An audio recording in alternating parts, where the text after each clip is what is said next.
inside the Mumbai Indians changing room, and he was a change room, and in fact he was sitting in the dugout after some time. Sister Sarah cheered on from the stands.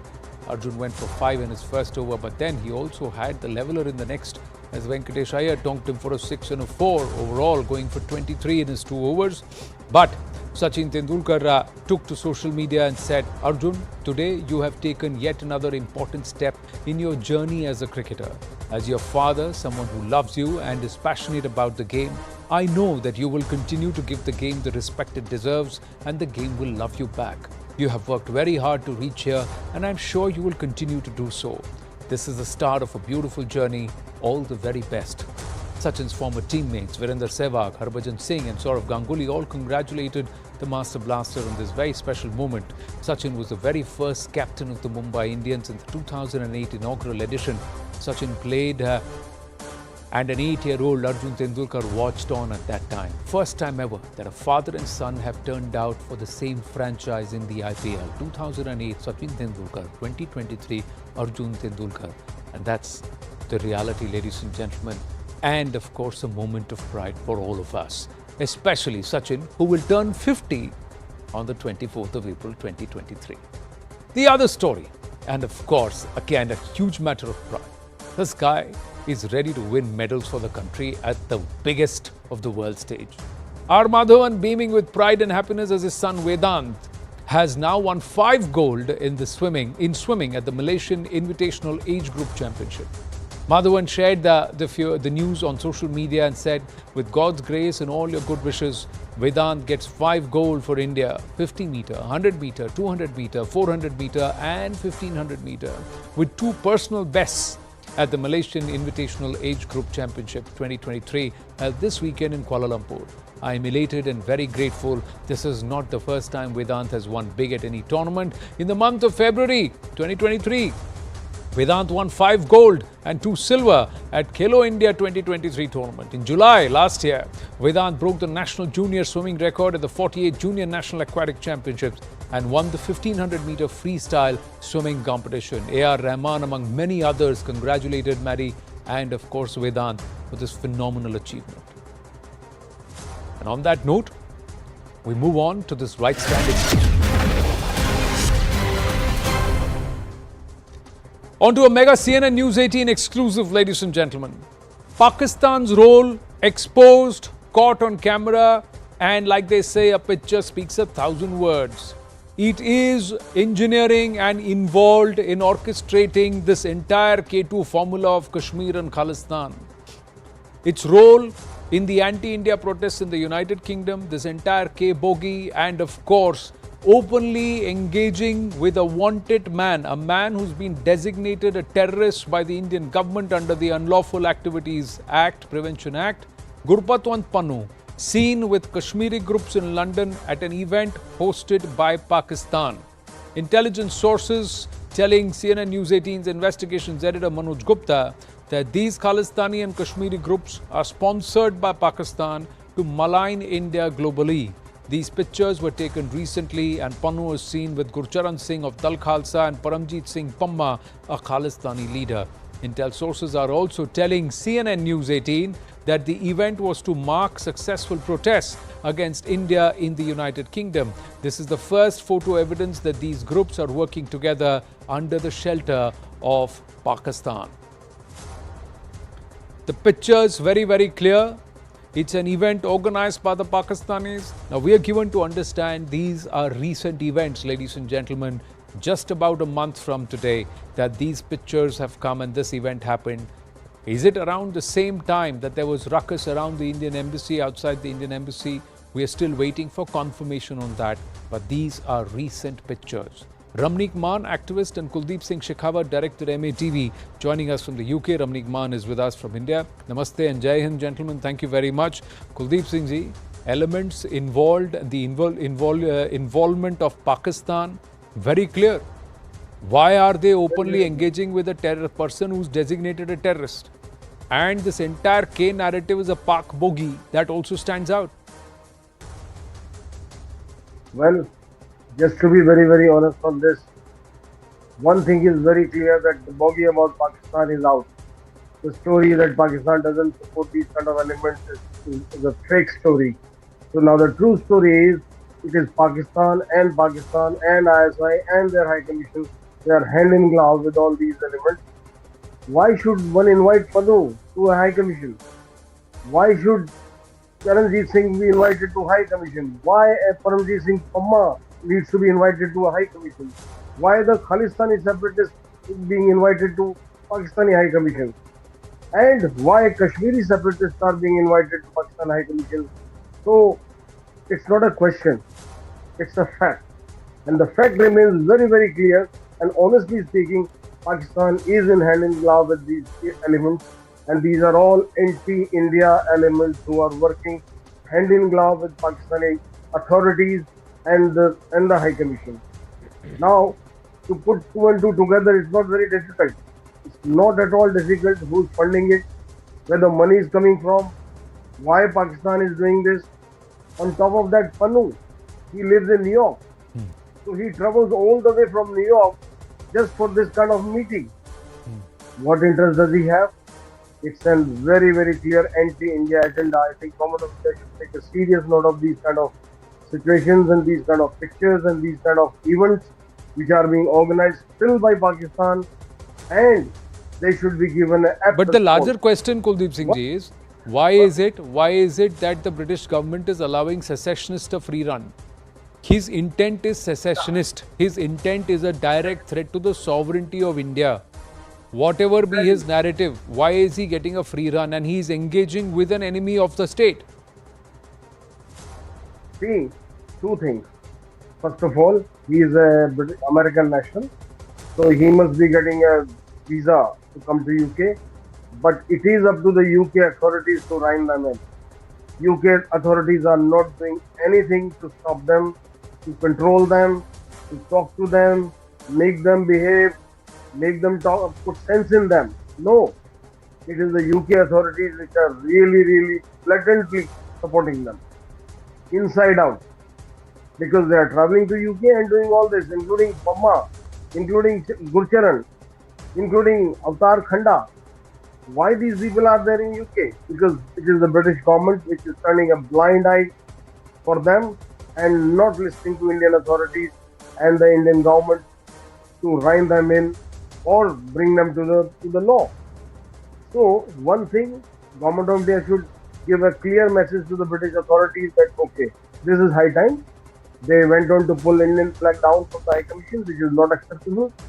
Please act on them, and I think this is being done. Why should we? Why do we have to take a tone of please, etc., etc., Ramnik Man? Because if India were to engage directly with IRA, engage with those who are secessionist and want to break away from Britain, there are so many elements, so many entities who want Great Britain to be separate. There are referendums as far as Scotland is concerned. There are other movements. So should India also openly start engaging with them and give India a safe haven for these kind of entities?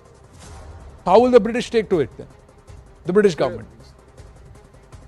Sat Shri Akal, Namaste, Jai Hind, Anand. Namaste. Now, to answer the first question as to why, is because Pakistan is the brainchild of the West. Our freedom fighters fought for a united India, not for a divided India. That is number one. And Khalistan is a brainchild of the Pakistan government or the Pakistan ISI, the deep state, the army. So, you know, the West has been supporting secessionist and separatist elements from all across the world in their own countries. They've been actually keeping snakes in their backyards which are going to come back and bite them someday. And to the second question that you ask, Anand, is should the Indian government also encourage the IRA, the Scottish and the other separatist movements which are raising their demands from time and again in the West? No, we should not. Why should we waste our energy trying to divide them? Let's focus and concentrate on our own progress. We are yet to achieve the developed nation status. We have better things to do. We have better things to fry, better fish to fry. Now, why and how this is going to haunt them is, Anand, the day these people overtake their countries, they will have lawlessness on the streets that you've witnessed in Paris, you've witnessed in Washington, you've witnessed in various parts of the UK, Europe and North America. Canadians will pay through their nose, they will bleed through their nose. And just because the politics of these countries, the establishments and the agencies of these countries are supporting separatist elements who are trying to create disturbance in India, they will eventually create a lot of disturbance in their own countries. By the time they realize and try to bring them to a check, it will be too late. Khalistanis and Pakistani nexus in Canada have been involved in major drug trades. These people are the leaders of drug trade in UK, in Europe, in North America.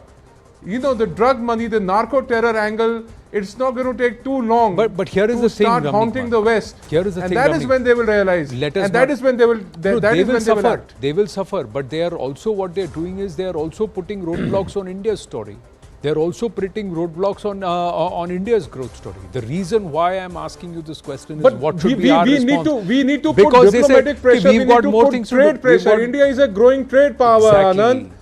Anand, the UK is trying very hard to sign a FTA with us, free trade agreement with us.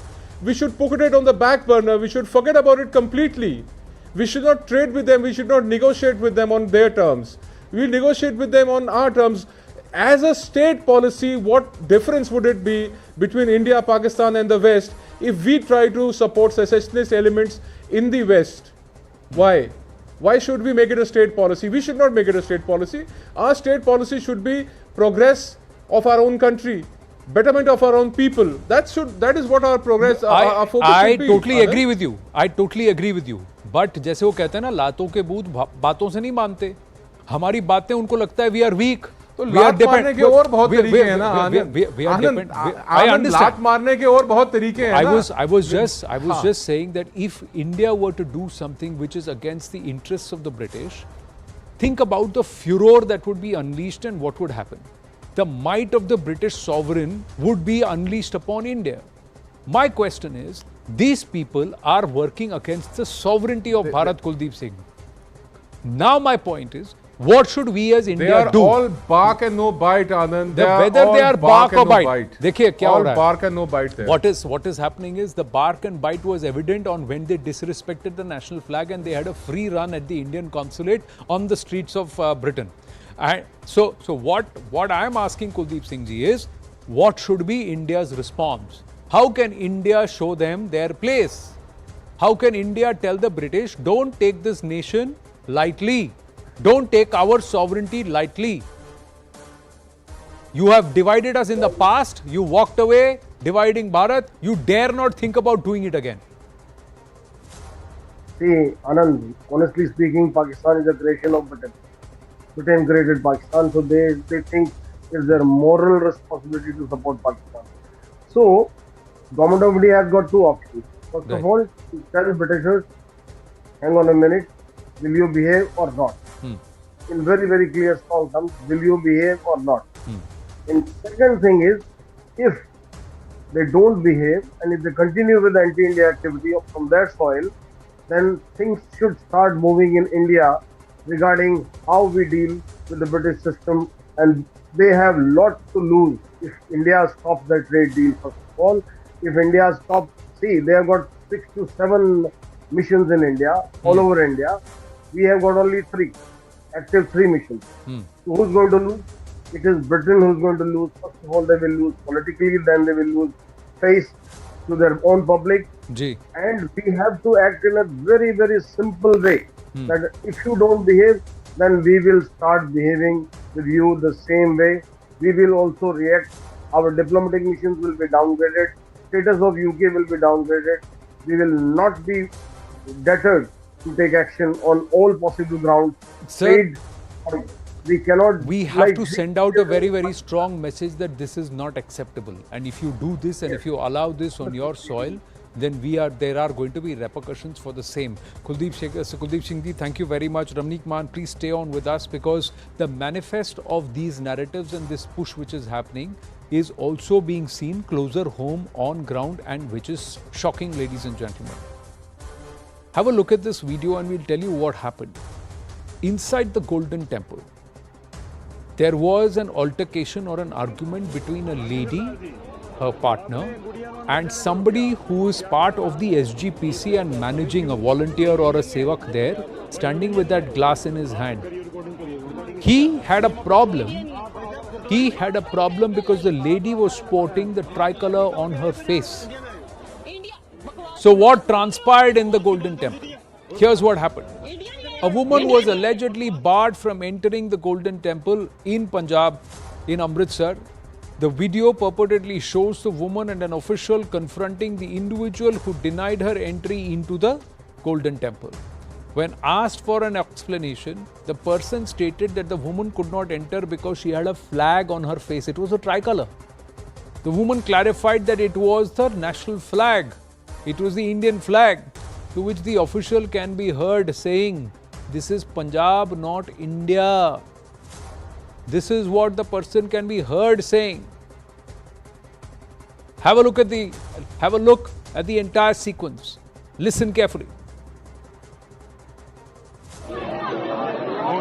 किसने फगवाड़े में किसने हाँ जी सरदार जी आपने गुड़िया को अंदर जाने से रोका क्या कारण है ये फ्लैश नहीं क्यों नहीं इंडिया नहीं आए ये पंजाब भाई साहब इंडिया नहीं आए हाँ करिए रिकॉर्डिंग किसे क्या था नहीं मैं पूछूं इंडिया नहीं है, ये गोल्डन टेम्पल है।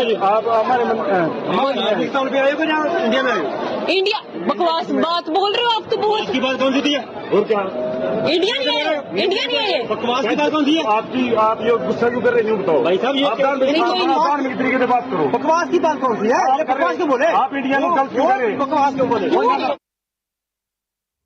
Have a look at that sequence again, ladies and gentlemen. The lady says bakwas ki baat because he says this is Punjab, not India. And after that, this guy has the audacity inside the Golden Temple to assault the lady. He actually whacks the phone. That's why it falls down. And whacks the lady and whacks the phone down. Have a look at this sequence again. See and listen to the conversation.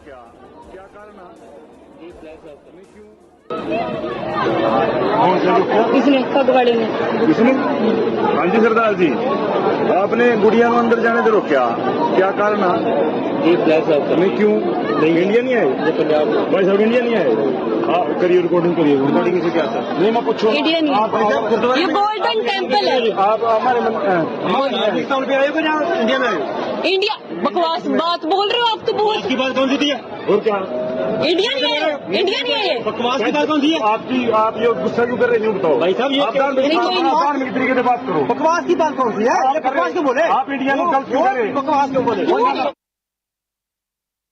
ये पंजाब है, India नहीं है. ये बकवास की बात नहीं है. As the video of the incident drew sharp reactions on social media, the Shiromani Gurdwara Prabandhan Committee issued a qualified apology. Listen in. ये गुरु रामदास जी महाराज का स्थान है. इसमें कोई भी दिशा से, कोई भी धर्म से, कोई भी जात से यहाँ आता है और हमारे लिए सत्कार योग्य है. चाहे वो बच्चा है, चाहे उस बच्चे के माता पिता हैं. और जो यहाँ इंसिडेंट हुआ, उस इंसिडेंट को बड़े ही गलत ढंग से पेश किया गया. एक गुरुद्वारा है, हर धर्म के स्थान की अपनी अपनी एक मर्यादा होती है. उसमें जो बाहर खड़े लोग हैं वो इस बात का ध्यान रखते हैं, क्योंकि बहुत बड़ी सी शरारतें हो रही हैं. मैं इसको भी उसी शरारत में एक मानता हूँ. वो यहाँ पर कोई भी आया हमारे लिए सत्कार योग्य है, लेकिन वो बच्ची ने जो फीड किया है, इससे करवाया गया है. The girl has feeded something and उससे करवाया गया है. To have the tricolor on your cheeks is a problem. Harish Rai Dhanda of the SGPC leader is with us. Ramnik Man, activist, stays on with us. Ramnik Man, you saw the sequence. What do you make of it? See, Anand, there are three parts to it. Number one is the color on her face. Number two is whether Punjab a part of India or not. Number three, the assault. So let's start with number three. Assault should have never happened on any devotee, girl, boy, woman, anybody. Guru Ramdas ji da ghar hai. Guru ghar de vich everybody is welcome. Any religion, any race, any gender, any language, any color, any country of origin. There is no bar. Guru Ramdas Sahab, when designed the Darbar Sahab, charon dishaon mein darwaze hain. You can come from anywhere. Yes. This cannot happen. This cannot be stopped. Number two, let it be very clear, Punjab is a part of India, Punjab was a part of India, and Punjab forever will be a part of India. Number 3, the color on the face was a tricolor. I believe yesterday was Sunday. They must have gone to Wagah-Atari border. They must have come from there, from Atari. So they could have very politely said that this is the Maryada, or the SGPC, to be more precise or clear, should display the Maryada outside, even if they have to put a 20 feet by 20 feet board.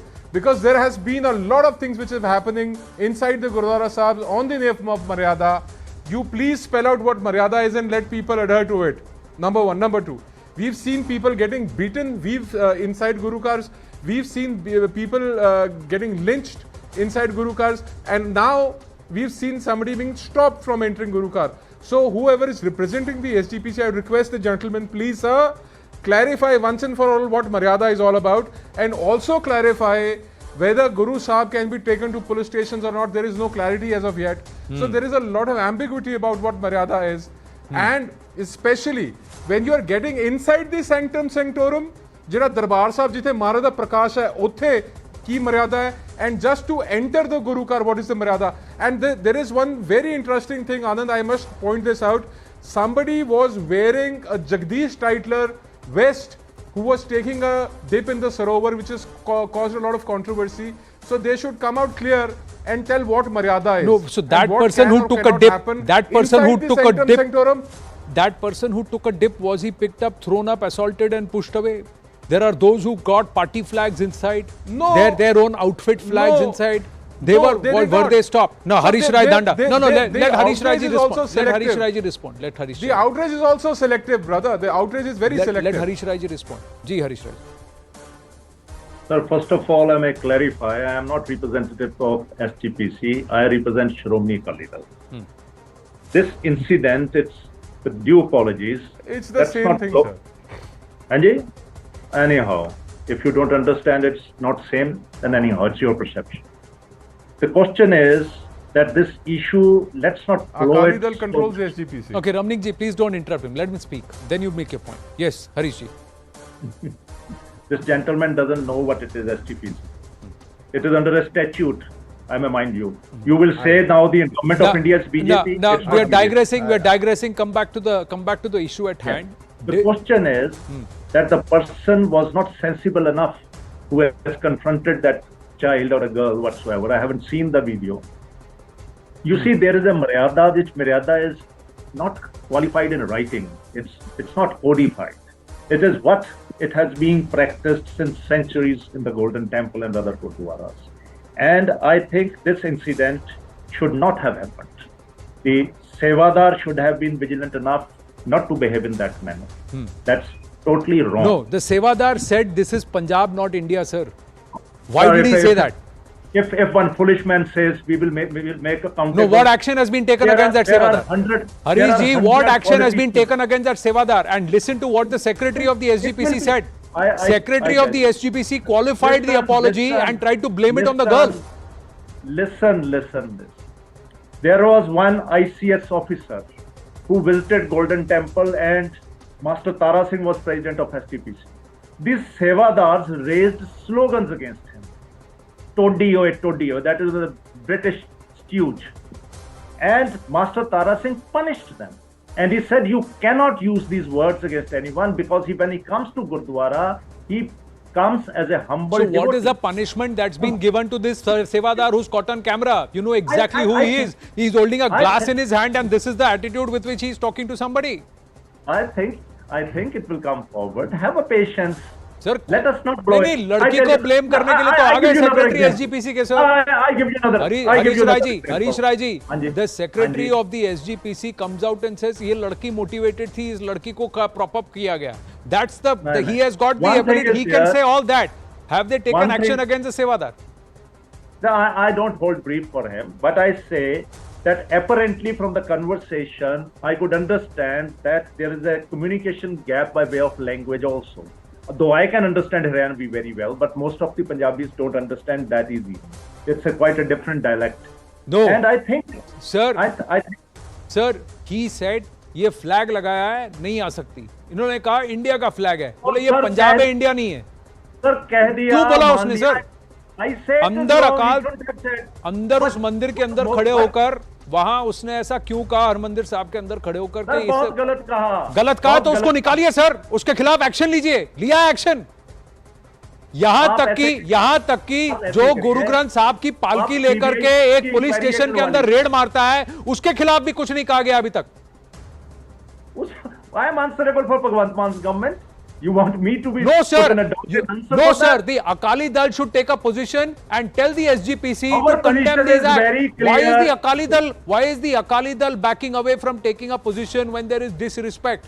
When there is disrespect to the country, there is disrespect to Guru Granth Sahib, and there is misdemeanor inside the inside the mandir. Is it unfair question to ask? If someone tomorrow will wear a vest of dyer, we don't allow him. Tytler का तो पहन के गए sir, आपने क्या बोला? Tytler का पहन के वहां डुबकी लगा के आए, क्या बोला आपने? क्या बोला अकाली दल ने? He was removed out. No, removed out. That's all. We opposed it. I as a Punjabi oppose it. I oppose that title should not be given a What position. What did the SGPC do, sir? Did they mandate? SGPC will do it its own. कब करेंगे sir? नहीं, लड़की को दोष देने के लिए तो इमीडिएटली आ गए। उसको सेवादार को कुछ किया उन्होंने? रमनीक मान, have they taken action against the सेवादार? Have they taken action against the person? Have they lodged a criminal complaint for disrespecting Harmandir Sahib with a t-shirt of Titler? Did they take action against leaders of political parties and outfits who came in with the flags of their parties and their entities to celebrate their victories, etc., etc.? At that time, did they take a position? Exactly. तिरंगे से तकलीफ हो गई sir. Anand, okay. Sir, please don't put Anand, there is no. Don't try to put oil on the fire. Don't no, do sir. like this. Why oil on the fire? Why? You are trying to brush the entire matter under the carpet. It's a matter of our tricolor, sir. There should have been respect to the tricolor. He didn't show respect to the country. I agree with you. And he also said this is Punjab, not India. He cannot say that, sir. The way you are blowing up, sir. We should not blow these issues like that. Why, sir? Why? You can get away with this kind of behavior with the people. Get away with the narrative that this is Punjab and not India. Anand, may I? Well, someone has spoken. So why aren't you taking umbrage, sir? Why aren't you taking umbrage? Why has the Akali Dal not come out and told the SGPC they must take action and they need to put out mandatory processes? Why can't you tell SGPC? SGPC is not coordinated to Akali Dal. It's independent institution. But you can take a position, no sir, as a political party? Can you or can you not? आपको फर्क पड़ता है कि नहीं पड़ता है as a political party, as a citizen of this country? Sir, आपको फर्क पड़ता है कि नहीं as a Punjabi, as a citizen of this country, as a member of a political party that plies its way in Punjab, that this is the kind of behavior and this is the kind of language that's being spoken inside? आप हमें बताएंगे। मैं आपसे पूछ रहा हूँ, अगर आपको तकलीफ हो रही है तो तकलीफ दिखाइए सर। कहाँ है सर, कहाँ है अकाली दल का प्रेस कॉन्फ्रेंस, कहाँ है एक letter representation to the SGPC कि this kind of behaviour should not be allowed and it should never be mandated? कहाँ है सर? रमनीक मान, Ramnik Man, final. Sir, why are you getting defensive, sir? Why are you getting defensive? Why are you getting defensive? Why are you giving cover fire for the SGPC? Why is the SGPC taking its own sweet time to condemn people like Amrit Pal? Why is the SGPC not taking strict action against those who use religion for pushing their own agenda? Yes, Ramnik Man. Anand, why am I not being allowed to speak? Okay. See, SGPC and Shiromani Akali Dal they have the same cadre. It's an inter-cadre thing, you know. Like SGPC former president would contest elections on the Akali Dal ticket and become a minister and become a minister in Punjab government, in the Akali Dal government, and then later again from being a minister can come back and join as president or general secretary SGPC. So they have the same cadre. So I mean, see, they are connected with the roots. So let's not wash away Akali Dal from SGPC. That is just one part of it. The other part of it is the Shiromani Akali Dal Badal in Punjab has been doing panthic politics, religious-based politics in Punjab. So they have to take a clear stand on this. I am happy that the gentleman on the channel has clearly said that the Sevadar has committed a crime and let him be punished. And since you have the same cadre and Badal Sahab, obviously, I mean, there have been allegations which actually have spelled out very clearly that lifafe mein se pradhan nikalta hai SGPC ka, meaning thereby that Badal Sahab would send a name in a closed envelope and then that envelope is opened and the president of the SGPC is declared. So these are allegations which have been made in the past. But coming back to the question, I believe if we talk about Maryada, socks and gloves are not permitted inside the Darbar Sahib. And when Queen Elizabeth II came to the Harmandir Sahib, these very SGPC people escorted her inside the sanctum sanctorum while she was wearing socks and gloves. So that has not been punished yet, by the way. And you know, the gentleman here, Mr. Dhanda, when he says that, you know, General Dyer's t-shirts would come, we will stop. I can assure you, your Sevadars can recognize a tricolour for sure, but they would not recognize General Dyer's picture. They don't know what he looks like. So let's keep it to that, sir. कहने के लिए बहुत अच्छी लगती हैं बातें. That's not how it works. Coming back, sir, please, Jagdish sir, Dhanda साहब, आप जब बोल रहे थे, मैंने आपको interrupt किया. So let's give each other this much. हाँ, इतनी रिस्पेक्ट देते हैं हम एक दूसरे को कि मैं आपके बीच में नहीं बोला. आप प्लीज मुझे मेरी बात पूरी करने दीजिए. जी, Dhanda साहब is not. Okay, thank you. Then फिर आप मत इंटरप्ट कीजिए. अब आगे बात ट्राई कलर की. You know, there is a way of going about things. आप कह सकते हो, बीबा जी बेटा, the way we conduct in Punjabi, Biba जी आप मुंह तो ओके आ जाओ, बच्चे ये मर्यादा नहीं है. You can't say a तिरंगा हटाओ, a flag हटाओ. It's not even flag. They don't know what flag is.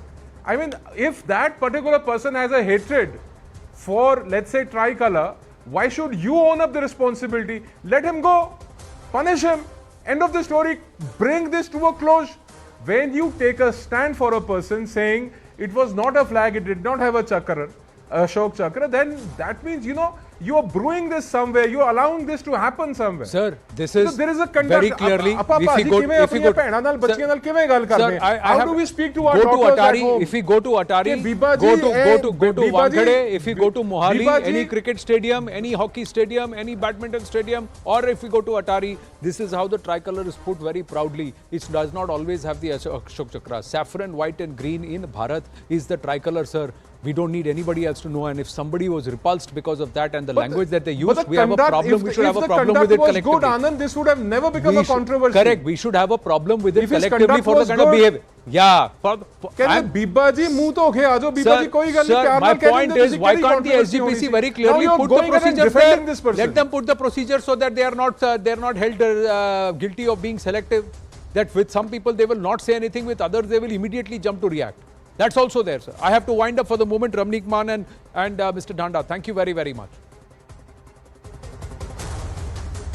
Getting a move on here on the right stand and focus towards Uttar Pradesh. The Umesh Pal murder case in which gangster politician Atiq Ahmed, his wife and son were accused is turning out to be almost a turning point in Uttar Pradesh's crime history. First, Asad was killed in a police encounter, and 2 days later, Atiq and his brother Ashraf were shot at point blank range in front of a waiting media late in the night on Saturday when they were being taken for a medical checkup in Prayagraj. It was unscheduled, ladies and gentlemen, because Atiq suddenly started feeling nauseous and unwell, and that's why they were taking him for a checkup.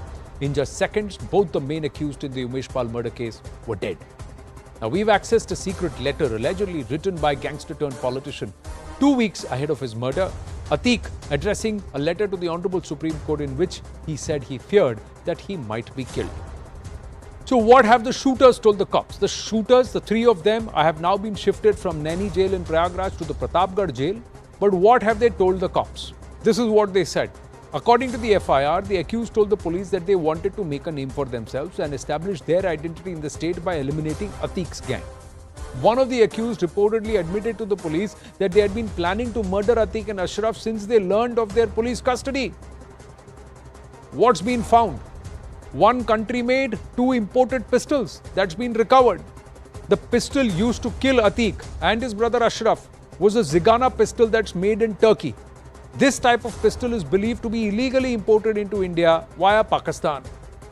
All 3 accused have been sent to judicial custody till the 29th of April, and they have currently been moved, like I said, to the Pratapgarh jail. Sources are also telling News 18 that police suspect Atiq's murder was planned long back. The accused planned the murder ever since they heard Atiq and Ashraf were in police's custody. Atiq's murder was planned on the 26th of March when he was being brought from Sabarmati to Prayagraj. The accused didn't get a chance amid tight security and huge presence of media. Accused did a recce of the police station and the hospital also. All 3 accused then posed as journalists, decided not to fire at cop and media personnel. The accused trained to operate automatic pistols. Now let me give you some more details about the background of these three. Who are they? First one, the first shooter, Lavlesh Tiwari, is a resident of Uttar Pradesh's Banda district. Banda. He is named in about 406 cases of hooliganism in Banda. Lavlesh was previously lodged in the Banda jail for 2 years too. Arun Maurya is shooter number 2. The youngest shooter among the three is just 18 years old. He is a resident of Soro village in Kasganj. Arun was named as accused in 3 cases in the past, including a murder case. He was also jailed for a brief period for his involvement in a GRP constable murder case.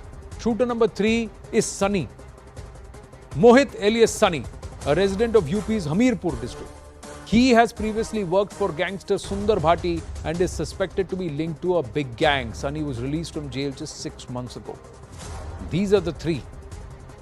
Atiq Ahmed, a gangster turned politician, murdered. Ashraf, Atiq's brother, murdered. Shaista Parveen, Atiq's wife, absconding. Umar Ahmed, Atiq's first son, lodged in Lucknow jail. Ali Ahmed, Atiq's second son, lodged in Prayagraj jail. Asad Ahmed, Atiq's third son, killed in an encounter. Akhlaq Ahmed, Atiq's brother-in-law, lodged in Prayagraj jail. Aisha Noori, Atiq's sister, currently absconding. This is the entire crime family and the details of who's where currently, ladies and gentlemen. Is Atiq's wife Shaista the new Lady Dawn, the new Bahubali? Atiq Ahmed murdered, brother-in-law Ashraf killed, Asad killed in an encounter, 2 sons Umar and Ali in jail, 2 minor sons in a juvenile home. Does it all now rest upon Shaista? Because she was the one who met Atiq in Sabarmati, who's the one who was the conduit and also the messenger as she coordinated all of this and of course pushed Asad to take the lead in terms of the execution of the Umesh Pal murder. Who are some of the other accused in this case? Sadakat Khan. A plot was hatched at his hotel. He's been arrested. Nafiz Ahmed, owner of the Creta car, has been arrested. Arbaz, one of the shooters, has been killed in an encounter. Vijay Chaudhary alias Usman, a shooter, again killed in an encounter. Muhammad Ghulam, shooter, killed in the encounter in which even Asad was accounted for. Guddu Muslim, the shooter, is absconding and the cops, they claim, are hot on his heels. Sabir, another shooter, continues to remain absconding. Arman, another shooter, is still absconding. And this is as per the Uttar Pradesh police. Now, there is a video that I'd like to show you, ladies and gentlemen. This is the time just ahead of their murder. With the waiting media, count the number of cops who are present there. 1, 2, 3, 4, 5, 6. Not just constables, some senior officials too. Can you see weapons on any of them? Does any of them? There you go. One of them has a weapon. He's got a rifle. There is a second one who's got another weapon. There is a third who's got a holster. There is one of the inspectors who's got a holster. So they were all armed. But did any of the cops take out their gun and shoot the shooters? Attack the shooters? The version and what's captured on camera is that when they started firing incessantly, starting with Atiq Ahmed, who was fired from the side as these shooters got to close proximity, the cops suddenly were not there.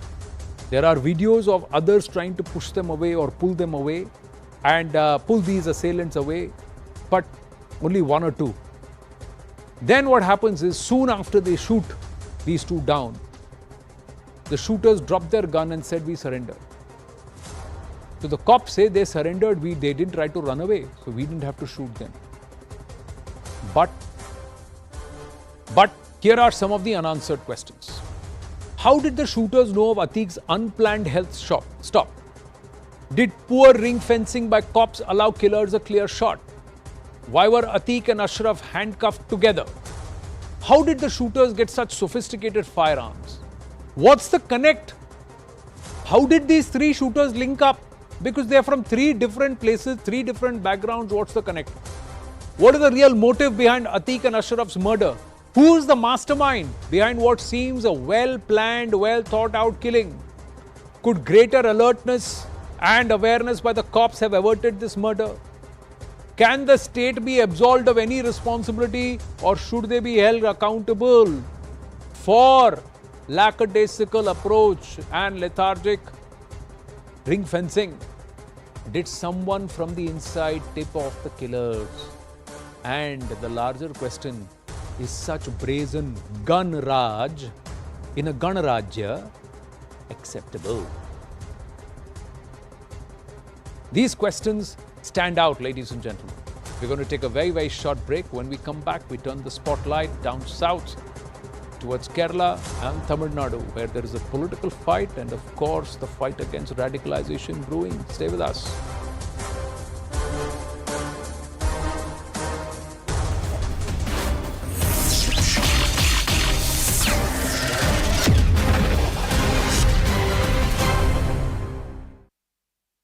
Just a few hours ago, former Karnataka Chief Minister Lingayat strongman Jagdish Shettar joined Congress in the presence of the Congress President Mallikarjun Kharge and DK Shivkumar.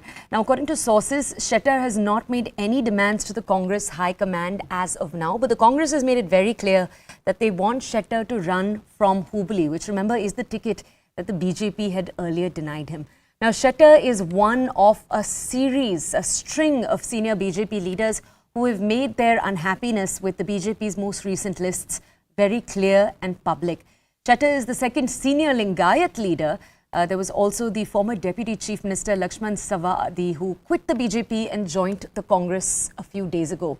Now, it's important to note that the Congress has welcomed all of these defections. The Congress is hoping to put up an ample fight against the BJP, which is facing anti-incumbency, charges of corruption, and multiple other issues in the state on May 10th.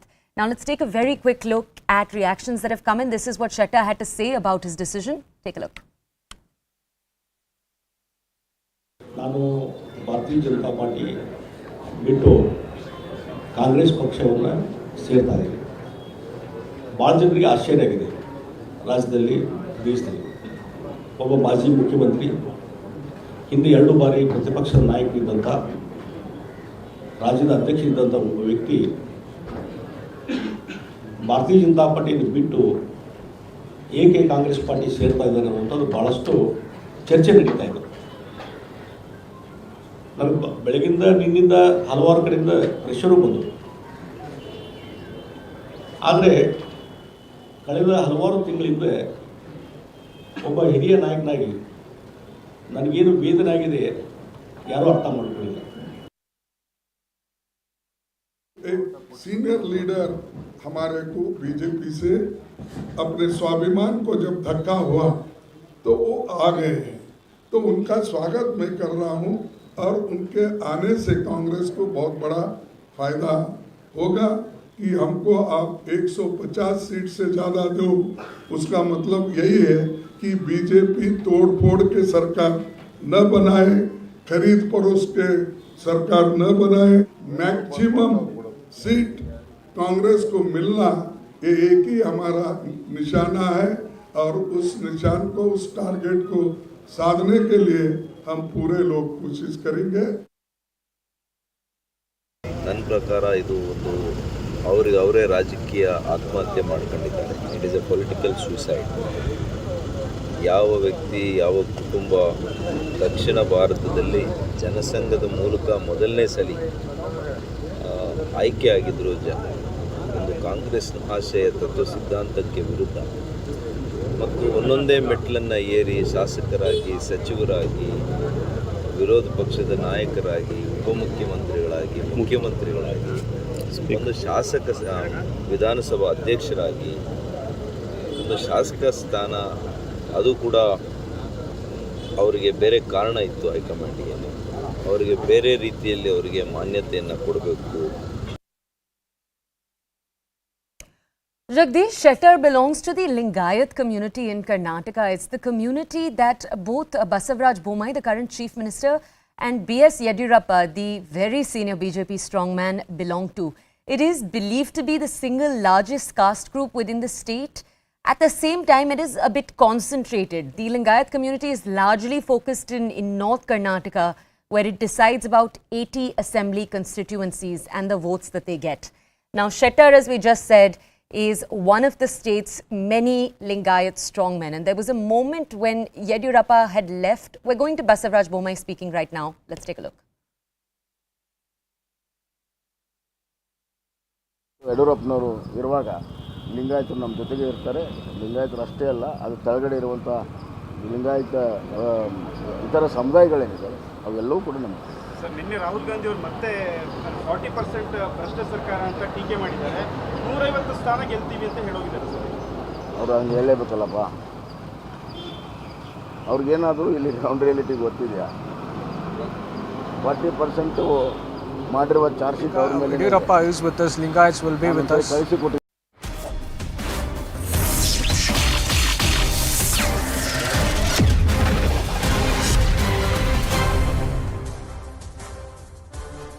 Back on the right stand, ladies and gentlemen, with a big development in the Kerala train arson case. Kerala police today has confirmed that the Delhi native accused in the Kozhikode train fire incident is a highly radicalized and is an ardent follower of controversial preacher Zakir Naik and also Israr Ahmed, the radical Pakistani Islamist preacher. The cops say the evidence gathered proves that he is the main accused in the case and he came to Kerala with the intention of committing the crime. He bought a ticket on this entire Sampark Kranti Express and the destination was Kerala. The Kerala Police Special Investigation Team has invoked the Unlawful Activities Prevention Act against Shahrukh Saifi, which now paves the way for the NIA to now wade in and also take over this investigation. The invocation of the UAPA also confirms the belief that there is a terror angle to this entire instance and to this entire incident. G. Sri Kumar Menon, former IRS, is with us. Sri Kumar Menon ji, one aspect is how radicalized is Shahrukh Saifi to try and repeat something like Godhra. The other aspect is that he says he is a lone wolf, self-motivated via videos of Islamists. Can you hear me? Can you hear me, G. Sri Kumar Menon? Can you hear me?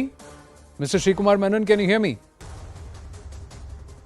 This is Anand Narsimhan here. Can you hear me? I can hear you. Yeah, my question to you, how radicalized is Shahrukh Saifi? And he says Zakir Naik and Israr Ahmed's videos was what he watched. The cops believe he's too far gone, highly radicalized.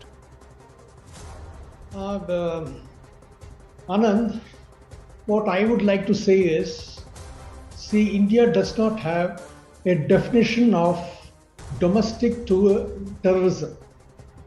See, unlike America, where the rules are very clear, they have a clear definition of what constitutes domestic terrorism, and they have a federal law on domestic terrorism.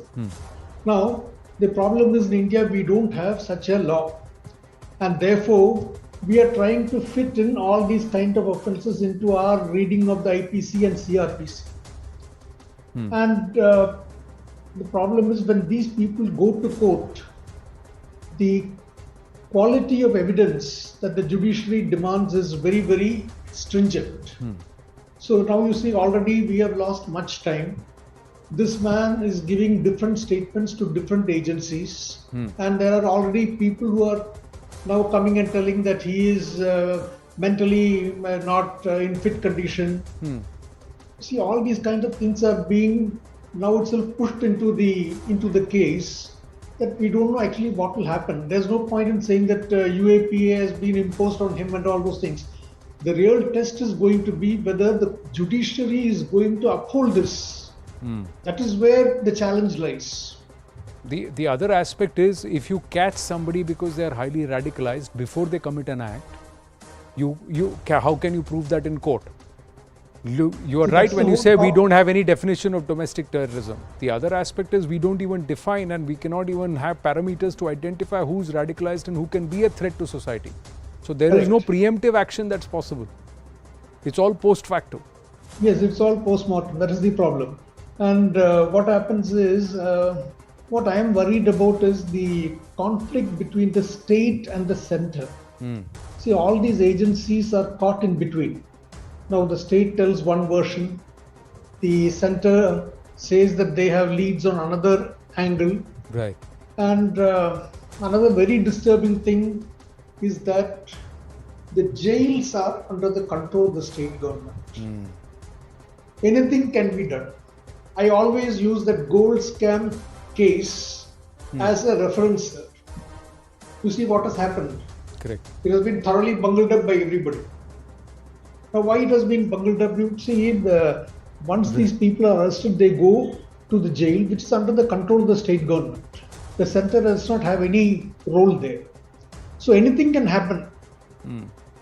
No. So that's why law and order is a state subject, so prisons will come under the state. But what's happening in our prisons is a huge concern, and we are looking at a challenge which is now going to mushroom into larger, bigger challenges very, very soon if you are not careful. Shri Kumar Maurya, I thank you for your time. Have to move on to the other big story from the south of our country. This is after Tamil Nadu State BJP President K Annamalai made some serious charges of corruption on the ruling dispensation, the DMK.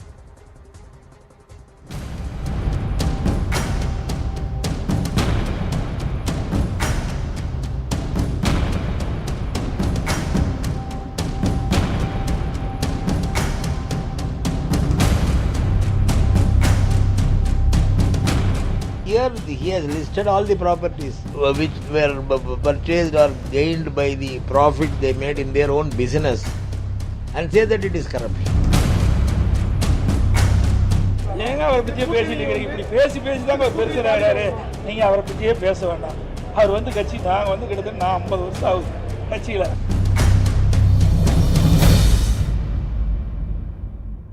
So on the one hand, Edappadi Palaniswamy of the AIADMK says, I've got far more information. Don't keep talking up Annamalai. He's becoming bigger. I have spent 5 decades in politics. Talk to me and talk about leaders of my stature. So the entire effort to try and dismiss the BJP as a small fry altogether, and Annamalai is inconsequential. On the other hand, the DMK sent across a legal notice saying that 500 crores defamation charge if you don't withdraw all cases and delete everything. Let's go straight across to Narayanan Tirupati of Tamil Nadu BJP Vice President and also Sumant Raman, political analyst. Mr. Narayanan Tirupati, the DMK says legal notice, defamation charge, 500 crore, this is all humbug, bumcum. Edappadi Palaniswamy says Annamalai is an immature politician, not of my stature, and I've got far more evidence and I'll do it later. Anand, the funny part is that the DMK is in a very big hurry. Still another 3 or 4 episodes of this DMK files are to be released. So why they are in a hurry? Let them wait for everything and get a consolidated, the amount, the corruption, the everything. So then they can file a case.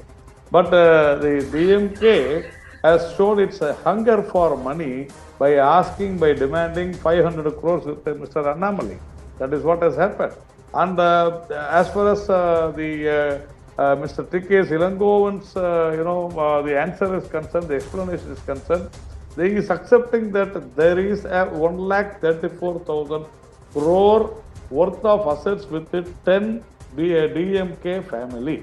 So it is very clear now. And also yesterday the DMK has denied that there is no MOU, there is memorandum of understanding with anything called noble steel, whereas Mr. Stalin had been in a stage stating that, given a statement officially that they have made an MOU with noble steel for more than 1,000 crores. So we are very clear that whatever we have done is right, and we dare the DMK to challenge and go to court. Well, we did invite the DMK on the right stand, but they are not participating in any debates on this matter.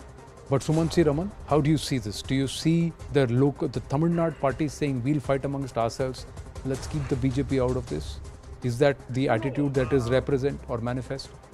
Anand, first of all, we have to understand that the leaders of the DMK own vast assets and properties and companies. Now, they have owned these things for many years, and I don't think even people believe that all of it has been acquired through the right means. But having said that, if a corruption charge is made, it has to be specific. You can't just take information in the public domain saying that all these companies are owned by them and therefore they must be corrupt. Now, this may be a politically, an issue which you can talk about in your election meetings and so on. But you are holding a press conference and saying that you are going to level corruption charges. And what was the charge? The charge, for instance, was 2010-11, CMRL, the Chennai Metro, there was an irregularity in one of the tenders. For God's sake, from 2014, the CBI has been there, the ED has been there, the IT has been there. They have had enough and more 9 years to investigate it if they had this information. So I don't honestly, I mean, let's be very clear. I know Mr. Narayanan cannot admit it on air, but he knows very well that these DMK files have been totally a damp squib. Not that I am a great believer in the integrity or honesty of the DMK leaders. But you are saying that what has been put out is not enough and this is just a balloon. So it's there is nothing more than that. Anand, there is no specific evidence which has been put out. Correct. Let Narayanan Tirupati respond. Let him respond. Yeah. No, see, he should understand this first. Right from yesterday, Sumant was saying this. It is very clear. We wanted to tell the people that, see, the first 10 family of the DMK is holding an assets close to 1,34,000 crore. That we have been very, very clear. Now the mindset of the people is that, yes, these people can be corrupt. Number two, we have charged. Only now we know that this thing has happened. We have got documents only now. Sumant trying to say that we should not go to court or we should not give a complaint if it is older, if it is 9 years older. No. See, number two is that we have spoken about noble steel which they are denying. Number three, they say that suddenly today they are saying that it is noble promoters in which Udayanidhi Stalin has invested. And what for? Number three, we have very clearly told about the subreason. And number four, the watch. When they are asking for a 3 lakh rupee watch, they are asking. They are telling about 1.25 crore Mr. Stalin is wearing. And what about the G square? You see, he cannot say that we have not gone into the. We have only said this is a beginning. You have another 3 or 4, episodes to come, and we will definitely expose these people. And DMK, we will show to the world that DMK is corrupt. What about G square? And Sumant is forgetting everything. He is talking only about the list what we have given. That list is to show that these people are capable of doing. Okay, let Sumant respond. 1 second. Yeah, Anand. Look, I don't think even the DMK leaders themselves are claiming to be paragons of virtue. They are only saying, if you have evidence, put it out. If you say I am corrupt and you have evidence, you put it out and prosecute me. Look, let me tell you. About several months ago, I think over a year ago, Mr. Annamalai came up with this charge about this company BGR Energy and said there's been a huge corruption in this thing. Then they didn't even go to court after that on that issue, and he said, "Why should I go to court?" He had charged BGR. He had charged that BGR and this government is having a nexus, and there will be a big corruption going to happen. Please understand. No, 1 second, sir. They have come out of it. One second, sir. The point which is being made is you are at liberty to file a case. This kind of installment release of what is already in public domain is not going to benefit BJP greatly, because let us look at it very objectively, Anand. One other issue, most of the senior leaders in the BJP in Tamil Nadu have not even tweeted about these things What is your problem? I remember, it is our president who has done this. It is our state president.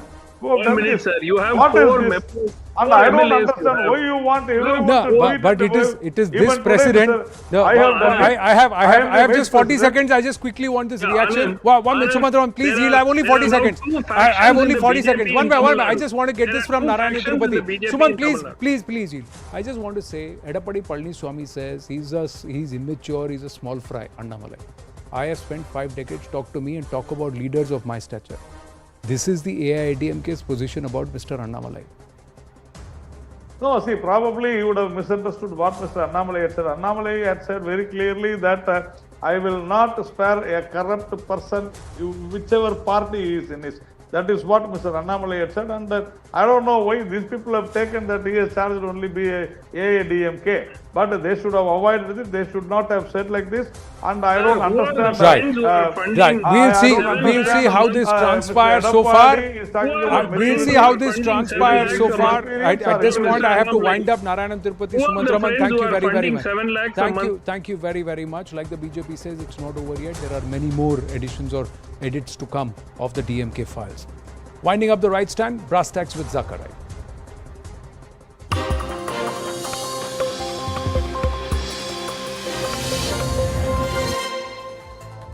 Good evening, this is Brass Tacks. I'm Zakir Jacob. Mafia Don turned politician Atiq Ahmed and his brother Ashraf were killed in cold blood outside the Convent Hospital in Prayagraj Saturday night. While questions are being asked about proper rule of law and the fact that how can a police protectee be shot so brutally, let's make no mistake, Atiq was no saint.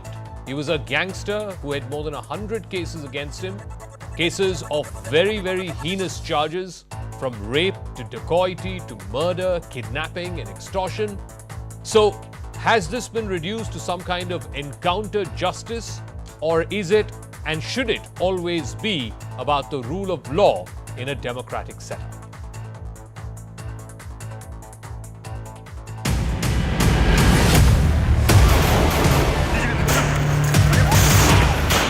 This is the moment that sent shockwaves across the country.